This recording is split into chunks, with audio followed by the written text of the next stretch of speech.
soldados y marinos de la revolución.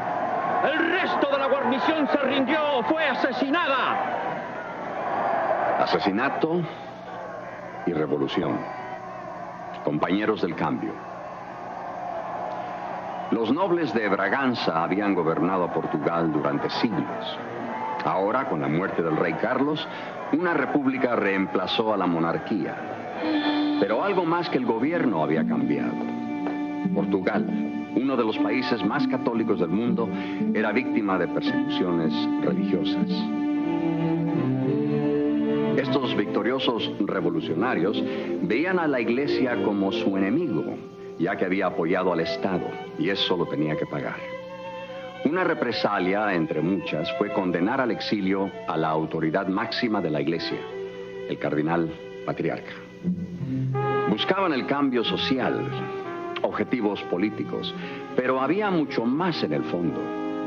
Lo que no se imaginaban era el papel que ellos mismos desempeñaban en un panorama más amplio, en un mosaico que solo se manifiesta cuando observamos una serie de acontecimientos aparentemente sin conexión, acontecimientos que, según la creencia de muchos, poseen un profundo significado para el mundo de hoy. Regresemos a esa época. Un mundo en guerra, Rasputín, su poder diabólico, su muerte violenta, la ejecución de Nicolás II, el zar de Rusia, el asesinato de la emperatriz y sus hijos, la revolución bolchevique, la llegada al poder de Lenin y la extraña y maravillosa experiencia de 3 niños, 3 pastorcillos que guardaban su rebaño entre los montes de la Serra da Aire en Portugal, allá por el año 1917. Más de 70,000 concurrentes presenciaron el momento culminante de la experiencia de los niños. Entre esta muchedumbre hay 5 personas que nos contarán lo que vieron. 5 testigos del milagro del sol. ¿Qué es lo que verdaderamente ocurrió en Cova da Iria en 1917? Examinaremos los acontecimientos y sus implicaciones para nosotros, para nuestra época.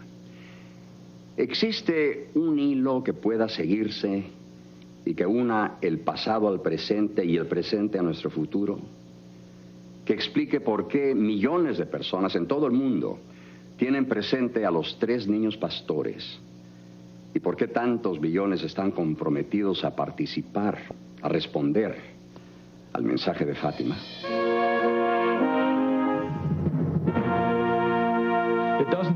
No creo que esto pueda descartarse como una ilusión, mucho menos como un engaño o un fraude.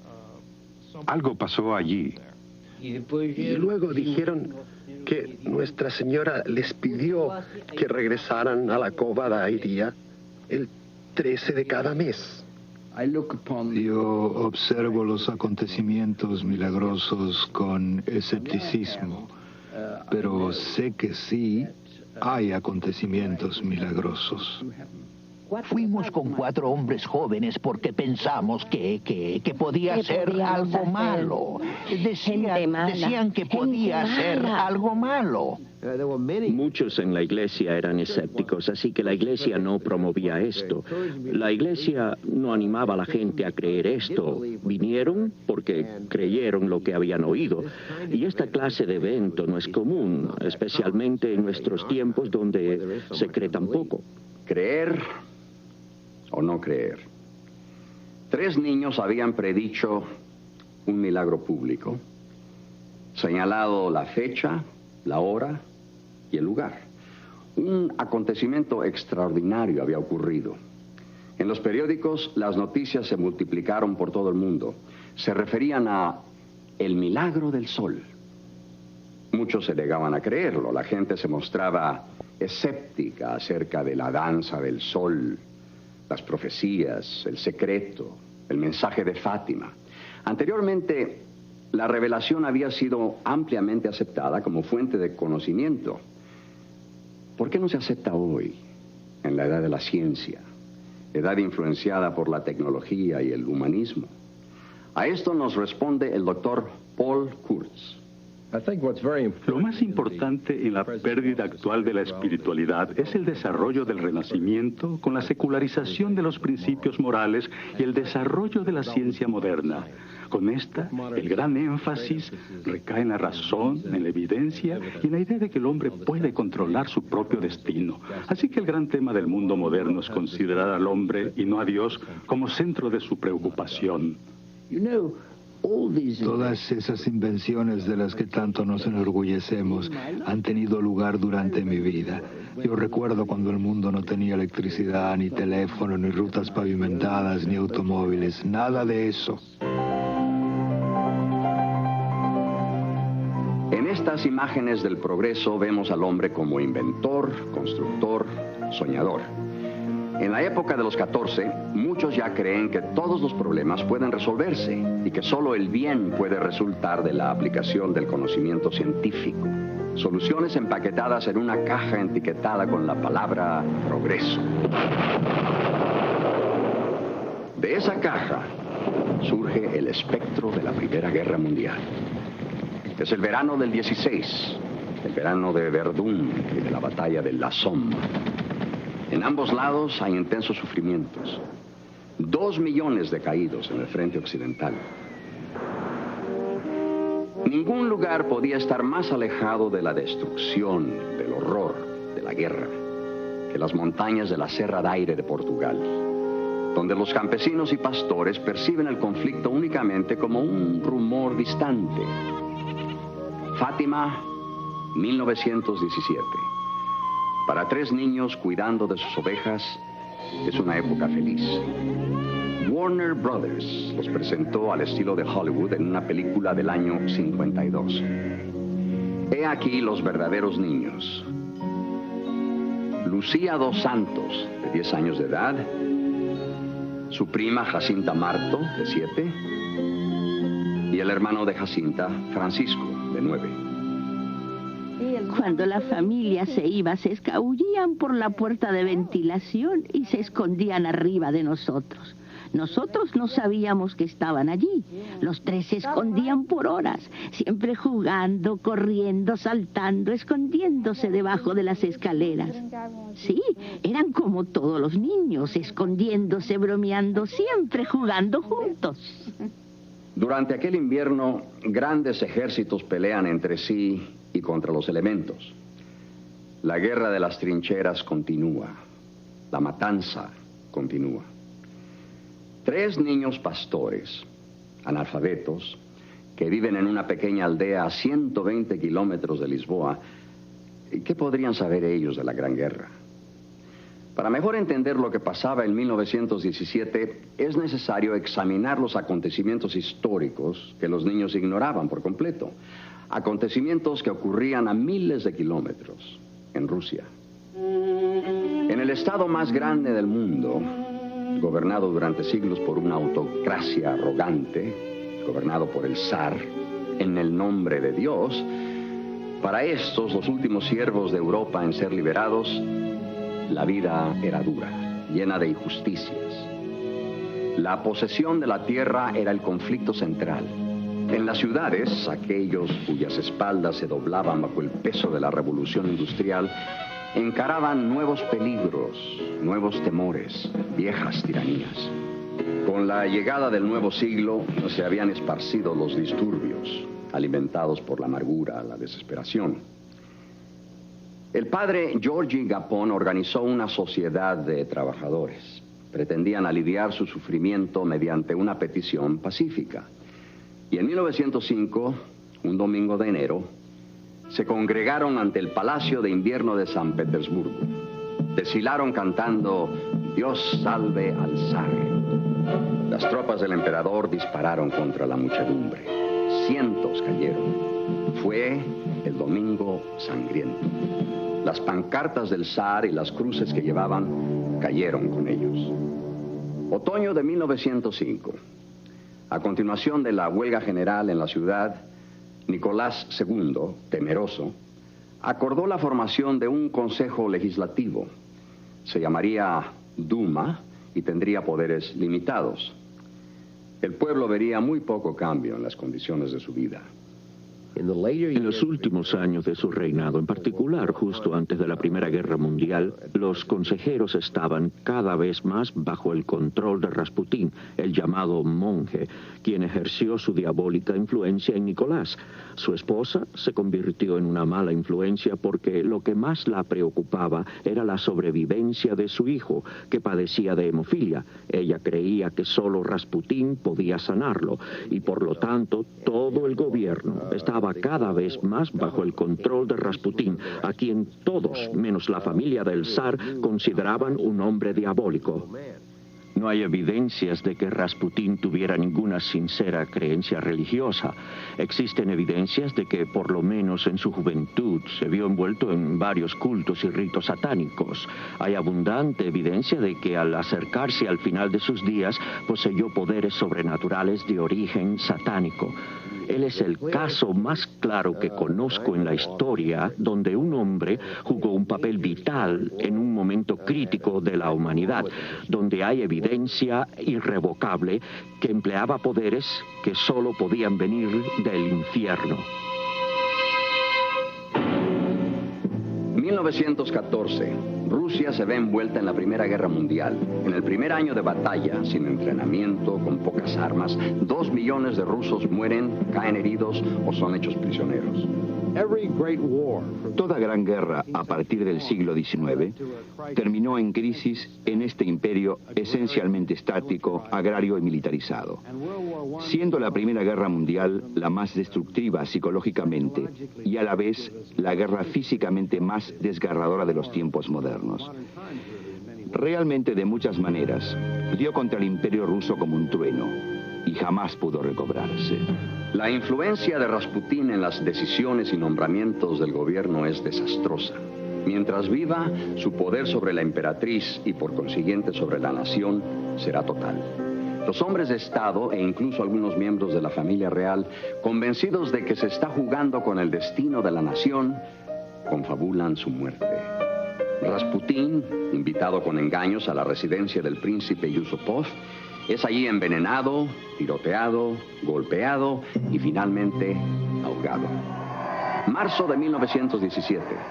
La Santa Madre Rusia, desilusionada por las derrotas militares, incapaz de proveer con las necesidades básicas a sus gentes, se enfrenta con el hambre, la miseria, la rebelión.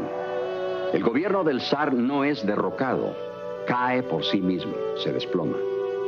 En 16 meses, la muerte de la familia real profetizada por Rasputín se llevará a cabo. Los bolcheviques ejecutarán a Nicolás, Alejandra y sus hijos. Un gobierno democrático provisional se prepara para las elecciones. Bajo las nuevas libertades, los revolucionarios enemigos del régimen imperial regresan a Rusia. Muchos revolucionarios regresaron de todos lados. Stalin y Molotov estaban en Siberia, Lenin en Zúrich, Suiza. Los bolcheviques eran uno de los partidos más pequeños dentro de la amplia liga de partidos revolucionarios, pero supieron aprovechar las libertades. Lenin regresó en abril de 1917 en el llamado tren sellado, como lo llamara Churchill cierta vez, sellado como el bacilo de una plaga. Lenin es de fundamental importancia para entender la revolución rusa. No hubiera podido ocurrir sin él. En mi opinión, todas las otras situaciones que existieron para que hiciera posible la revolución abrieron el camino para que sucediera. Ninguna hubiera resultado en la revolución de no haber sido por la presencia de Lenin. Su presencia fue crítica. Decidido como estaba a destruir todo el sistema existente en Rusia, logró su objetivo acarreando un horror que aún prevalece sobre su tierra natal. La Revolución Rusa de 1917 es el evento secular más importante en la historia de este siglo, así como la aparición de Nuestra Señora de Fátima, que tuvo lugar al mismo tiempo. Puede bien describirse como el evento religioso más importante, y obviamente ambos están íntimamente relacionados. En 1917, Portugal hace su entrada en la guerra. Pero en la mayoría de las pequeñas aldeas, los motivos que provocaron el conflicto y el levantamiento del marxismo en Rusia eran desconocidos, máxime por los 3 niños. Conocían mejor la revolución que afectaba directamente sus vidas, surgida a raíz del asesinato del rey Carlos. En 1910, con el cambio del régimen bajo el liderazgo de los masones, la iglesia fue atacada. El nuevo gobierno prometió que dentro de 2 generaciones acabaría con la religión y la fe en Portugal. Así comenzó la persecución contra la iglesia. En Lisboa, al igual que en otras ciudades, se expropian los bienes de la iglesia. Cientos de curas y monjas se encarcelan o se condenan al exilio. A los que dejan permanecer en el país se les prohíbe el uso de vestimentas clericales. La ceremonia matrimonial, católica y tradicional, se suprime. Únicamente se permite el matrimonio civil. Los grandes monasterios y abadías se convierten en cuarteles y edificios para el uso del gobierno. En las ciudades, las autoridades eclesiásticas sufren una oleada de terror. En la remota aldea de Fátima, las condiciones no eran tan trágicas. Cuentan con un cura, el padre Ferreira. 13 de mayo de 1917. En el verde valle, entre las colinas que rodean la aldea, Lucía dos Santos, de 10 años, y sus primos Jacinta y Francisco, ven por primera vez a Nuestra Señora de Fátima. Lucía es el único testigo todavía en vida. Los niños tendrán que pasar muchos interrogatorios. Las memorias de Lucía, escritas en 1935, nos ofrecen una descripción gráfica de lo ocurrido. Era un día muy claro. Brillaba el sol, cuando de repente al mediodía vimos un relámpago. Empezamos a correr. Luego delante de nosotros vimos a una divina señora de unos 16 años de edad, toda vestida de blanco y rodeada de una claridad luminosa. Nos paramos a 2 metros de donde se encontraba ella, en la cima de un pequeño arbusto. Nos dijo: no teman. Le pregunté de dónde había venido. Vengo del cielo, respondió. Vine a pedirles que durante los próximos 6 meses, cada día 13, a la misma hora, acudan aquí. Luego les diré quién soy y lo que deseo. La Divina Señora les preguntó si estarían dispuestos a aceptar los sufrimientos que recaerían sobre ellos y ofrecerlos a Dios para la conversión de los pecadores. Lucía contestó: sí, así lo haremos. Se les encomendó que rezaran el rosario cada día, con el fin de traer la paz al mundo y acabar con las guerras. La señora comenzó a ascender plácidamente y desapareció por el oriente en la inmensidad de los cielos. Francisco presencia la aparición, pero no puede oír lo que se dice. Jacinta y Lucía ven y escuchan todo, pero la señora solo habla con Lucía.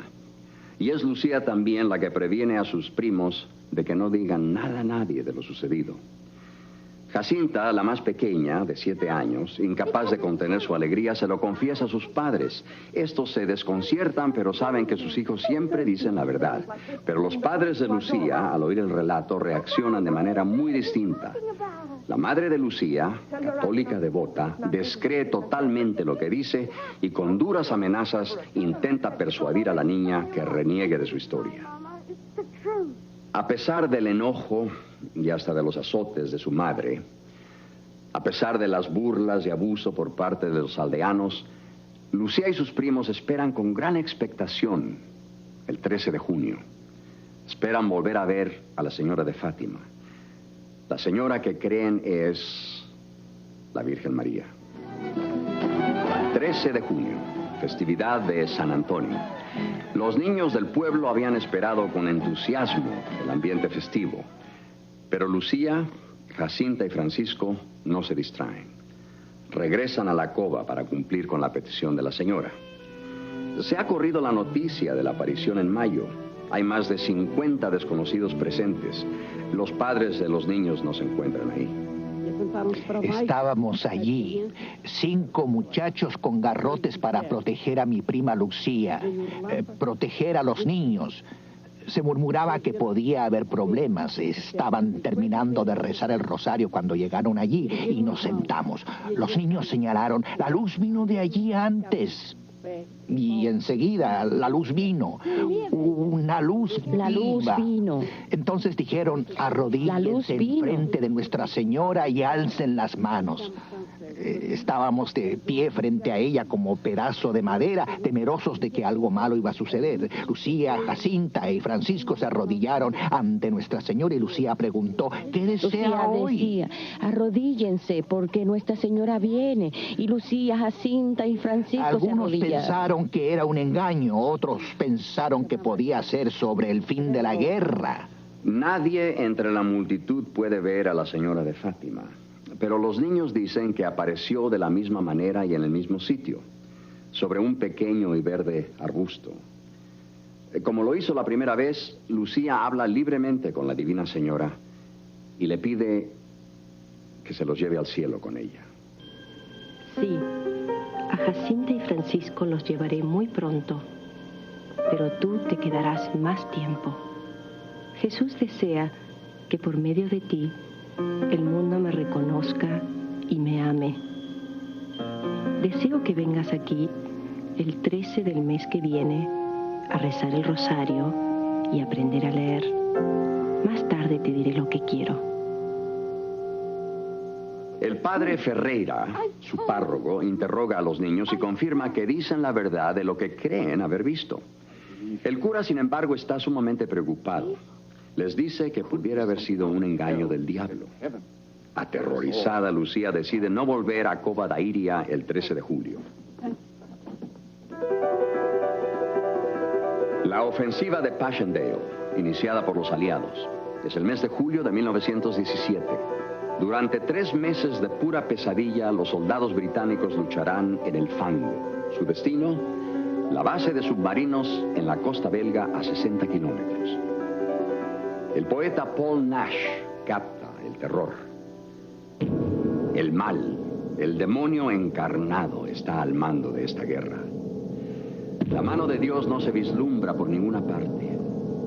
La lluvia continúa, las bombas no cesan, aniquilando, mutilando, enloqueciendo. Se sumergen en la fosa que es esta tierra, una fosa gigantesca. Es lo indecible, sin Dios, sin esperanza. Mediodía, el 13 de julio. Los devotos y los curiosos se reúnen en la cova esperando ver lo que ocurra. Lucía, a pesar de sus temores, al último momento decide unirse a sus primos. Mi hermana y mi tía estaban allí con Lucía. Había mucha gente detrás de las paredes. Las piedras donde hoy se halla la basílica. Podíamos ver tan solo las cabezas, mirando y observando. Y cuando íbamos por la ruta, un hombre me dijo, muchacho, ¿para qué vas allí? ¿No crees que puede ser un castigo de Dios? Nos quedamos así, petrificados. Yo pensé, mi hermana y mi tía están allí. Si ellas van, todos deberían ir juntos. Ese día, el mensaje de la señora de Fátima es el más serio de todos. Una profecía, una advertencia de profundas consecuencias para nuestro mundo de hoy. Lucía solicita de la señora un milagro para que todos crean el mensaje. La respuesta, en octubre realizaré un milagro. Lo que ocurrió después hubiera sido insoportable para los niños sin la promesa de que los 3 irían al cielo, porque en aquel momento presenciaron una visión momentánea del infierno, seguida de esta profecía. La guerra va a terminar, pero si la gente no deja de ofender a Dios, vendrá otra peor durante el pontificado de Pío XI. Cuando vean una noche iluminada por una luz desconocida, sabrán que es la gran señal que Dios les da, que está a punto de castigar al mundo por sus crímenes, con guerra, hambre y persecuciones a la Iglesia y al Santo Padre. La profecía continúa. Si la gente no deja de ofender a Dios, Rusia esparcirá sus errores por el mundo. Los inocentes serán martirizados. Varias naciones aniquiladas. Pero al final, un cierto periodo de paz les sería concedido al mundo. Luego les revela a los tres un secreto. Secreto para ser comunicado solamente al Papa. Los niños contaron en Fátima que María les pidió que oraran por la conversión de Rusia. Ella vaticinó que eventualmente Rusia se convertiría, pero antes de convertirse, esparciría muchos errores por todo el mundo y que las naciones se destruirían como parte de ese proceso. La inclusión de Rusia en el relato de los niños pasmó a los portugueses más cultos y entendidos. Rusia, incapaz de alimentar a su propia gente, hundida económicamente, sumergida en el analfabetismo, a borde de la revolución. Rusia, muy lejos de convertirse en una amenaza mundial, en una superpotencia. Es interesante desde un punto de vista histórico, porque la revolución bolchevique no había aún ocurrido cuando tuvo lugar la visión en Fátima. Tendría lugar meses después. Y aunque hubiera ocurrido, no es posible que estos tres pastorcitos portugueses hubieran comprendido su significado. Ostensiblemente, en 1917, Rusia era aún una nación muy religiosa. Pertenecía a la Iglesia rusa ortodoxa, una de las naciones más religiosas en el mundo. Así que es interesante que se señalara a Rusia como la propagadora de ideas falsas y se hablara de la necesidad de la conversión de Rusia, que es lo que nadie hubiera imaginado en 1917. Después de la aparición, los niños repiten la promesa de la Virgen María. El milagro ocurrirá el 13 de octubre. ¿Y cuál es el impacto en el mundo? La reacción de los que están presentes. La mayoría considera el relato de los niños como algo ficticio, increíble, inaceptable. Los niños buscan la manera de hacer sacrificios para obtener la conversión de los pecadores, para salvarlos del infierno que ellos han visto. Su comida se la dan a niños necesitados. Cuando tienen sed, no beben. De nuevo el padre Ferreira los interroga. Esta vez el cura permanece callado. Cova da Iria, 13 de agosto de 1917. 6,000 personas se reúnen en espera de la aparición, pero el gobierno antirreligioso, cada vez más alarmado por los informes de apariciones y las crecientes multitudes, decide actuar. El gobernador provincial, Arturo de Oliveira Santos, incapaz de persuadir a los niños de que cambien su historia, los secuestra. En Cova da Iria esta vez no hay aparición. Con amargura y desilusión los peregrinos regresan a sus casas, para algunos muy distantes. En la ciudad de Ourem, capital de la provincia, los tres niños son prisioneros, amenazados de tortura, de muerte, si no admiten que las apariciones son un engaño. Su relato no va a cambiar. Ellos no van a mentir. A la mañana siguiente, otro interrogatorio. Si verdaderamente era una divina señora de Fátima, insiste Santos, confiésenme el secreto que les reveló. 3 niños de 7, 8 y 10 años de edad, confrontados con este furioso símbolo de autoridad, permanecen inmutables. Retiran a Jacinta de la habitación. Les dicen a Lucía y Francisco que la están quemando en aceite hirviendo. Santos les exige que confiesen. Aunque están aterrorizados, no cambian la historia. Y ahora se llevan a Francisco. Lucía, convencida de que han dado muerte a sus primos, no dice lo que Santos espera oír. Al sacarla de la habitación, llena de miedo, queda estupefacta al ver lo que menos esperaba, a sus primos vivos. Aunque son niños, los encierran en una celda con otros prisioneros. 15 de agosto, los carceleros los devuelven a sus angustiados padres. 4 días después, Lucía, Francisco y su hermano Juan Marto se hallan apacentando sus ovejas en Baliños. Hemos hablado con Juan Marto. Mi hermana Jacinta había estado en la cárcel y tenía piojos en la cabeza y nuestra madre la cuidaba. Por esa razón se quedó en casa y yo estaba con los otros. Lucía vio que algo se movía en el cielo. Era Nuestra Señora que se acercaba. Lucía me pidió que fuera rápidamente en busca de Jacinta. Ella insistió. Ella dijo, no es bueno tener al cura sin el acólito.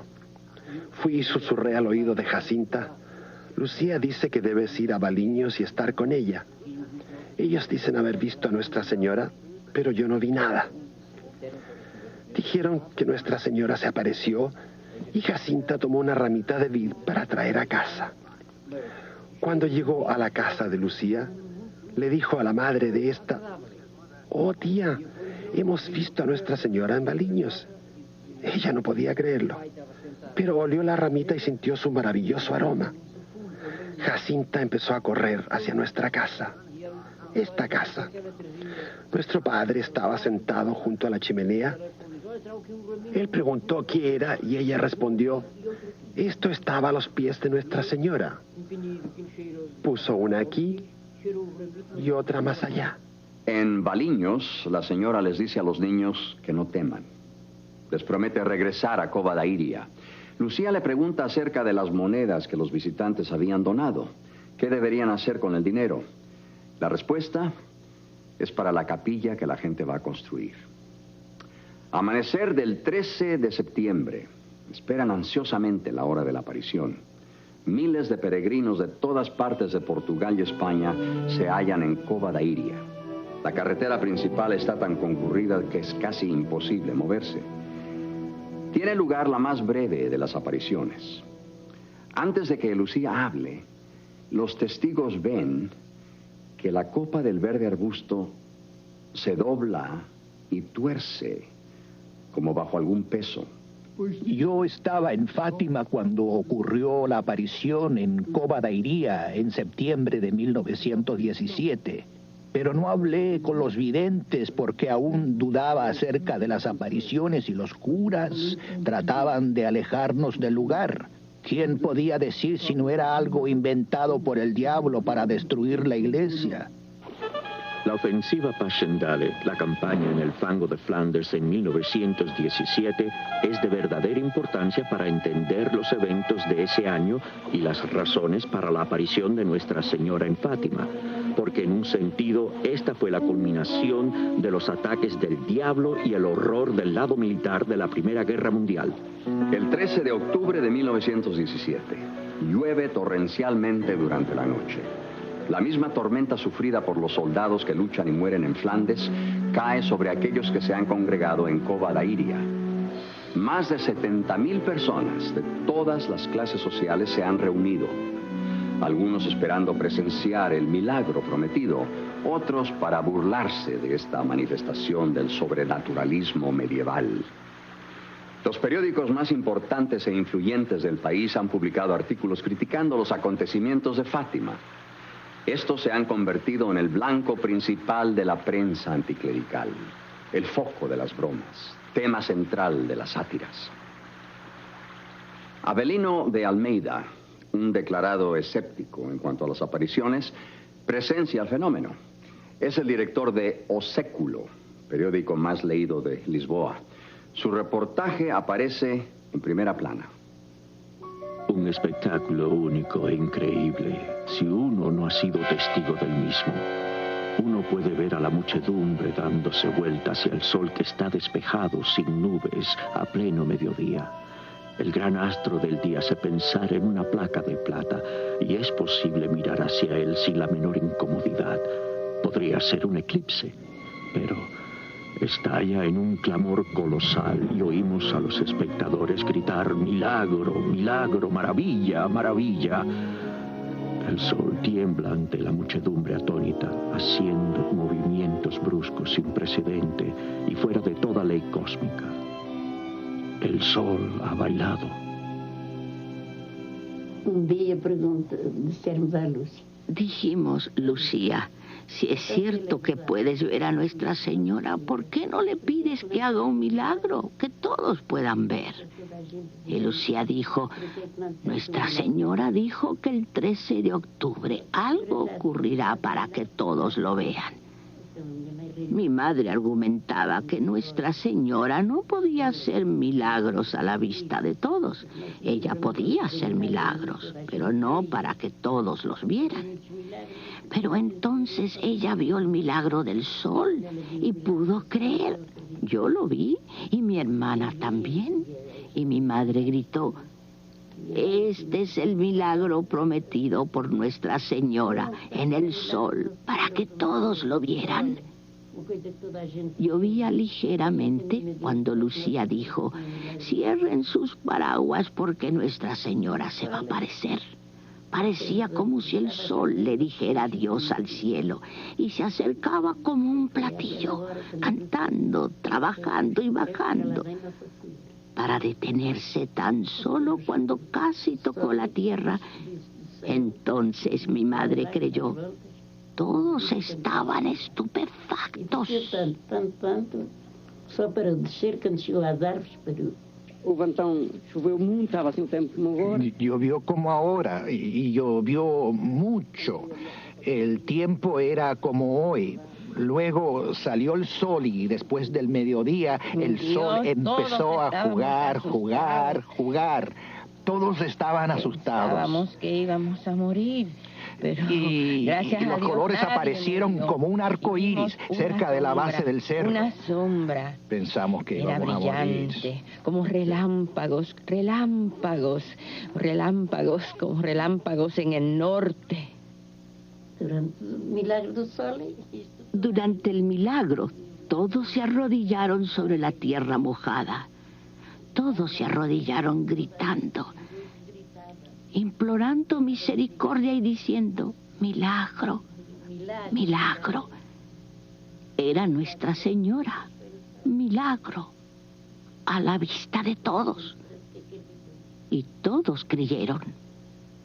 Después del milagro todo quedó seco, completamente seco.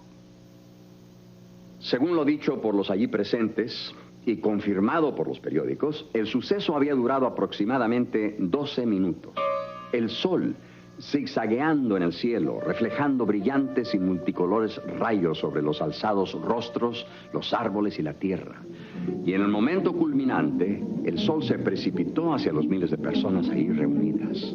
Muchos creían que había llegado el fin del mundo.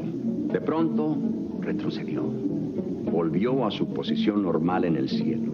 Y otro extraordinario fenómeno. Todo lo que había sido empapado por la lluvia, ahora estaba seco. La tierra, la gente.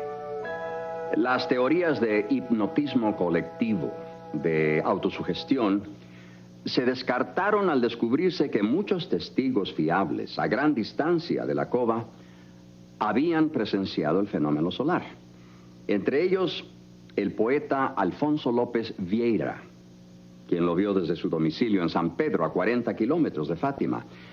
Los escritos del interrogatorio revelan que los tres niños ven a Jesús bendiciendo a la multitud. Es precisamente el 13 de octubre de 1917, el día en que la Divina Señora declara, yo soy la Señora del Rosario. Los tres pequeños pastores, ¿qué les depara el futuro? Durante la aparición de junio, la señora había dicho que Jacinta y su hermano Francisco pronto se reunirían con ella en el cielo, pero que Jesús deseaba que Lucía permaneciera en el mundo. Lucía viviría muchos años. Antes de 28 meses, los hermanos Francisco y Jacinta mueren. Para Lucía, la muerte de sus primos va seguida de intensa soledad. El obispo José da Silva y sus padres sugieren que ella, a la edad de 14 años, asista a la escuela de las hermanas Doroteas en la ciudad de Oporto. Ella acepta gustosa. Más tarde, como hermana María Lucía del Inmaculado Corazón, ingresa en el convento de clausura de las Carmelitas Descalzas. 7 de noviembre de 1917. Durante la noche, los bolcheviques se apoderan del ferrocarril Báltico, de las oficinas de telégrafo, del Banco del Estado y de la Compañía Central de Teléfonos. A las 8, los bolcheviques saben que han ganado. Ahora, obviamente, se realiza lo revelado en Fátima, porque el comunismo esparce sus errores por el mundo. Y cuando digo comunismo, quiero decir una filosofía básicamente materialista y antirreligiosa. Esto es lo que el comunismo significa bajo la cubierta de una reforma social. Ahora bien, como cristiana estoy apasionadamente a favor de la justicia social donde quiera que pueda establecerse, pero definitivamente no si se encubre bajo el ateísmo. En 1917, la señora de Fátima había dicho a los 3 niños que regresaría de nuevo para hablar con Lucía acerca de 2 importantes peticiones. La primera, que la Sagrada Comunión se reciba en ofrenda el primer sábado de 5 meses consecutivos. Esta aparición tuvo lugar el 10 de diciembre de 1925. La segunda petición, la consagración de Rusia por el Papa. El 25 de junio de 1929, la Sagrada Trinidad y la Virgen María se aparecieron a la hermana Lucía en la capilla del convento. Nuestra Señora dijo que había llegado el momento de pedir al Santo Padre que consagrara Rusia al Inmaculado Corazón de María con todos los obispos del mundo para poder lograr la paz mundial. Aunque algunos papas subsecuentemente sí consagraron el mundo al Inmaculado Corazón de María, Rusia no había sido nombrada expresamente. Y no todos los obispos del mundo se juntaron con el Papa en un acto público, según lo había pedido la reina, para que se estableciera la paz en el mundo. En 1932, después de 15 años de investigaciones eclesiásticas, el obispo de Fátima y el de Roma declararon el milagro de Fátima y el mensaje merecedor de fe. Nuestra Señora dijo que la guerra iba a terminar, pero si el mundo no mejoraba, si no se vivía de acuerdo a los principios religiosos, habría una nueva guerra, mucho peor, durante el reinado de Pío XI. Habrá una señal. Cierta noche será iluminada por una luz desconocida. Y por medio de esta gran señal, Lucía sabrá que Dios va a castigar al mundo por sus crímenes, con otra guerra todavía más desastrosa. La noche iluminada es el 25 de enero de 1938. El suceso aparece en la cabecera de los periódicos en Alemania, Suiza, España, en Hungría, Noruega, Italia, Grecia y en los Estados Unidos. En Europa el cielo se describía como un horno resplandeciente de fuego, visto desde el Mar del Norte hasta el Adriático, desde las 9 de la noche hasta las 2 de la madrugada. Lucía, al ver la luz desde su ventana del convento, la reconoce como la señal anunciada.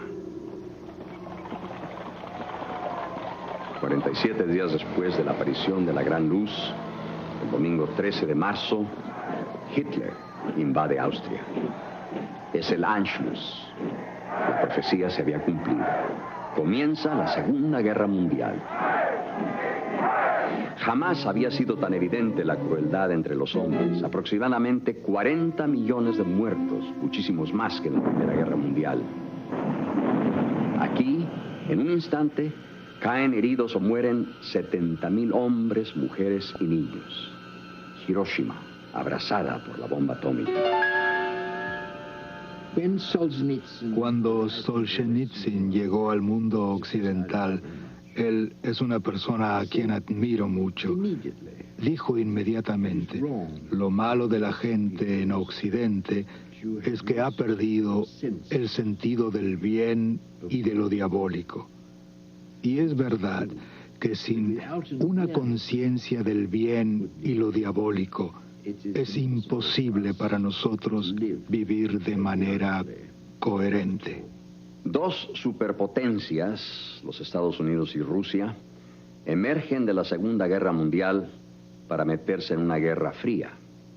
Una batalla ideológica entre la democracia y el comunismo. 1950, Corea. los desamparados, los refugiados, los muertos. 1960, Vietnam, los desamparados, los refugiados, los muertos. Si mis pedidos son escuchados, Rusia se convertirá. Si no, continuará propagando errores, causando guerras. Donde esta hermana está rezando, en la capilla del convento de la hermana Lucía en Portugal, se encuentra una estatua de María. La hermana Lucía, que trabajó con el escultor durante 6 meses, afirma que es la mejor imagen que ha visto de la Señora de Fátima. Lo escrito en las paredes del convento recuerdan a los transeúntes los ataques comunistas del presente día a la iglesia. Se lee: la religión es el opio del pueblo. El secreto de Fátima, revelado a los 3 niños por la Virgen María en 1917, ha sido tema de continua e interminable discusión. En 1942 se enviaron al obispo de Leiría los escritos de la hermana Lucía, incluyendo el secreto en un sobre aparte. Todo se envió a Roma en 1957. El Papa Juan XXIII abrió el sobre, leyó su contenido y lo mantuvo secreto. Cada papa siguiente recibió la carta conteniendo el secreto. Y un cardenal lo leyó porque me lo mencionaron en una conferencia. Me dijeron el cardenal Ottaviani lo leyó. El Papa se lo enseñó. Y solo cuando el Papa lo desee será publicado.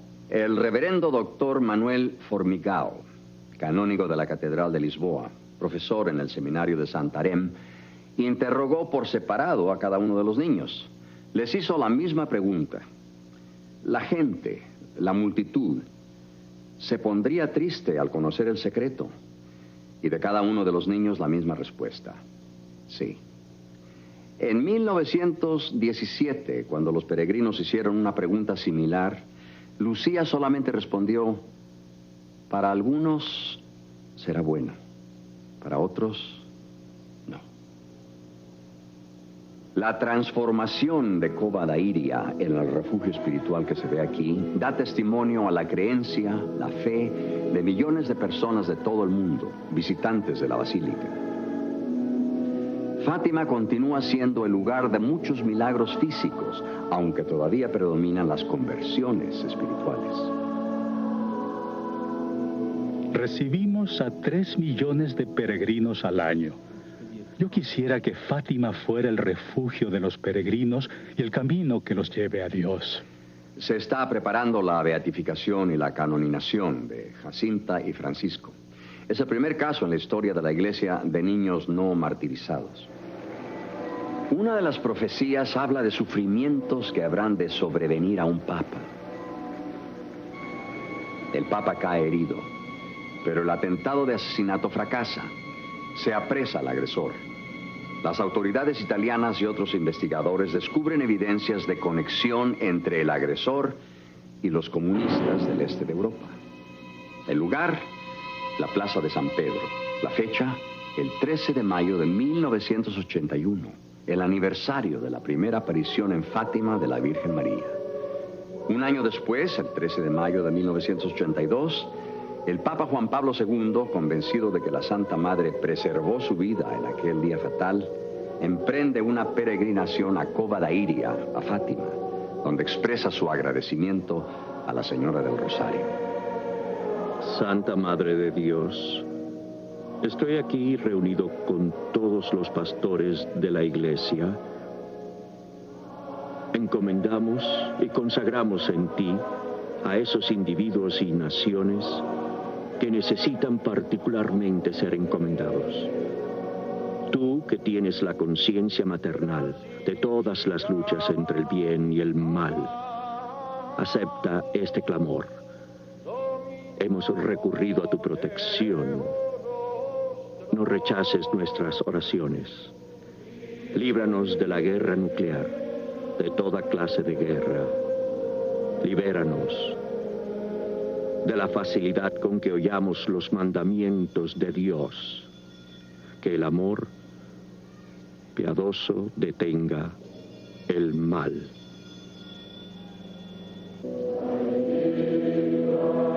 La hermana Lucía está presente. Se había ausentado de Fátima a la edad de 14 años. Ahora, 62 años más tarde, regresa a presenciar el gran cambio en su aldea. Está llena de gozo de estar con el Papa y 1,5 millones de personas de casi todas las naciones del mundo. En vista de la amenaza de destrucción nuclear, de la ausencia de paz en el mundo y en cada nivel social, Fátima emerge como una llamada de atención y un mensaje de esperanza, un plan, una dirección a seguir, no solo para alcanzar la paz militar y política, sino también la paz interna, individual. Las estadísticas confirman un aumento sin precedente en el uso de drogas, en crímenes, abortos, abuso infantil, alcoholismo, enfermedades mentales, falta de moralidad. Durante la aparición en Fátima del 13 de julio, la Virgen María encomendó 3 procedimientos como última respuesta a los problemas de la vida diaria. La solución a las necesidades individuales. La oración diaria, hacer sacrificios, rezar el rosario. Si el hombre occidental persiste en hallar satisfacción con el poder, pecado es la palabra olvidada de nuestros tiempos, con el dinero. Es verdad que los conceptos de pecado e infierno se han vuelto poco populares. Con la excitación erótica. Nuestra sociedad asume públicamente que Dios no existe. Con la indulgencia y las drogas, todas estas cosas por medio de las cuales se intenta dar significado a la vida, se destruirá a sí mismo y su manera de vivir. Y de esta forma Dios indicará que este tipo de vida no puede funcionar. Íntimamente, yo creo que muchos occidentales entienden que ese alto significado, cualquier tipo de significado verdadero, ha desaparecido. Y que el único significado que les queda es el significado personal de sus propias vidas, sus carreras, sus metas particulares.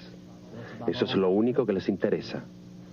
Por eso digo que esa autopreocupación y el afán desmedido en su profesión son las preocupaciones psicológicas que les impide darse cuenta del vacío de sus vidas.